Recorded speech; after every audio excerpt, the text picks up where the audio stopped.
ഏവർക്കും നമസ്കാരം. ജനുമാഷാണ്. മലയാളം പഠിക്കാം 10-10 ഭാഗം നമ്പർ 10ലേക്ക് എല്ലാവർക്കും സ്വാഗതം. ചോദ്യം 1.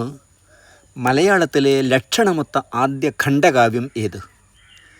ശരി ഉത്തരം വീണപൂവാണ്. അതിൻ്റെ രചനാകാലം 1907 ആണ്. ചോദ്യം 2. ഗതാനുഗതികത്വത്തെക്കാൾ നവനവോല്ലേഖ കൽപ്പനകളിലാണ് കവികൾ ശ്രദ്ധ വയ്ക്കേണ്ടത്. ഈ അഭിപ്രായം ആരുടേത്? ശരി ഉത്തരം AR രാജരാജവർമ്മ എന്നതാണ്. നളിനിയുടെ അവതാരികയിലാണ് അദ്ദേഹം ഈ അഭിപ്രായം പറഞ്ഞിട്ടുള്ളത്. സ്നേഹഗായകൻ, ആശയഗംഭീരൻ, മഹാകാവ്യം എഴുതാത്ത മഹാകവി എന്നിങ്ങനെ പല വിശേഷണങ്ങൾ ആശാനുണ്ട്. മലയാളത്തിലെ കാൽപ്പനിക വസന്തത്തിൻ്റെ തുടക്കം കുറിച്ച ആശാനെ വിപ്ലവത്തിൻ്റെ ശുക്രനക്ഷത്രം എന്ന് വിശേഷിപ്പിച്ചതാര് എന്നറിയാമോ? കേരളത്തിൻ്റെ ആദ്യ വിദ്യാഭ്യാസ മന്ത്രിയായിരുന്ന മുണ്ടശ്ശേരി മാഷാണ് ആ ഒരു വിശേഷണം, വിപ്ലവത്തിൻ്റെ ശുക്രനക്ഷത്രം എന്ന വിശേഷണം ആശാന് നൽകിയത്. ഒരു സ്നേഹം എന്നുകൂടി പേരുള്ള ആശാൻ്റെ ഖണ്ഡകാവ്യമേത് എന്നതാണ് അടുത്ത ചോദ്യം. ശരി ഉത്തരം നളിനി ആണ്. നല്ല ഹൈമവതഭൂവിൽ ഏറെയായി കൊല്ലമങ്ങൊരു വിഭാതവേളയിൽ ഉല്ലസിച്ചു യുവയോഗി ഏകൻ ഉത്ഭുല്ല ബാലരവി പോലെ കാന്തിമാൻ എന്നാണ് നളിനി ആരംഭിക്കുന്നത്. സ്നേഹമാണഖിലസാരമൊഴിയിൽ സ്നേഹസാരമിഹ സത്യമേകമാം അന്യജീവനുദകി സ്വജീവിതം ധന്യമാക്കുമമലേ വിവേകികൾ തുടങ്ങിയ പ്രശസ്ത വരികൾ നളിനിയിലുള്ളതാണ്.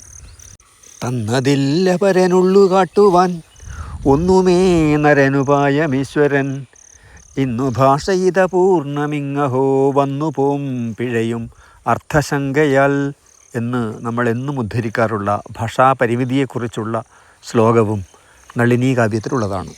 ശരിയല്ലാത്തതേത് എന്ന അടുത്ത ചോദ്യത്തിൽ ആശാൻ കൃതികളിലെ നായിക, നായകൻ, കൃതി എന്ന രീതിയിലുള്ള ഒരു ബന്ധമാണ് കൊടുത്തിട്ടുള്ളത്. നളിനി ദിവാകരൻ നളിനി, ലീല മദനൻ ലീല, സാവിത്രി വിശ്വാമിത്രൻ ദുരവസ്ഥ, മാതങ്കി ആനന്ദൻ ചണ്ഡാലഭിക്ഷുകി, വാസവദത്ത ഉപഗുപ്തൻ കരുണ എന്നിങ്ങനെയാണ് ഉത്തരം നൽകിയിട്ടുള്ളത്. ശരിയാക്കേണ്ട ഉത്തരം സാവിത്രി ചാത്തൻ ദുരവസ്ഥ എന്നതാണ്. പഴകിയ തരുവല്ലി മാറ്റിടാം, പുഴയൊഴുകും വഴി വേറെയാക്കിടാം, കഴിയുമവ മനസ്സുമാർ മനസ്സൊഴിവതശക്യമൊരാളിലുന്നിയാൽ എന്ന പ്രശസ്ത വരികൾ ഏത് കൃതിയിലാണ് എന്നതാണ് അടുത്ത ചോദ്യം. ശരി ഉത്തരം ലീല ആണ്. കന്യമാർക്കു നവാനുരാഗങ്ങൾ കമ്രശോണ സ്ഫടിക വളകൾ ഒന്നു പൊട്ടിയാൽ മറ്റൊന്നിദേവം. പിൽക്കാലത്ത് കുടിയൊഴിക്കലിൽ വൈലോപ്പള്ളി എഴുതിയ ഈ വരികൾ കൂടി ഒന്ന് താരതമ്യം ചെയ്തു നോക്കൂ. വഞ്ചിപ്പാട്ട് വൃത്തത്തിൽ എഴുതപ്പെട്ട ആശാൻ കാവ്യമേത് എന്നതാണ് അടുത്ത ചോദ്യം. ശരി ഉത്തരം കരുണ ആണ്. വഞ്ചിപ്പാട്ട് വൃത്തം നദോന്നതയാണെന്നത് ഓർമ്മയിലുണ്ടാവുമല്ലോ. സമയമായില്ല പോലും സമയമായില്ല പോലും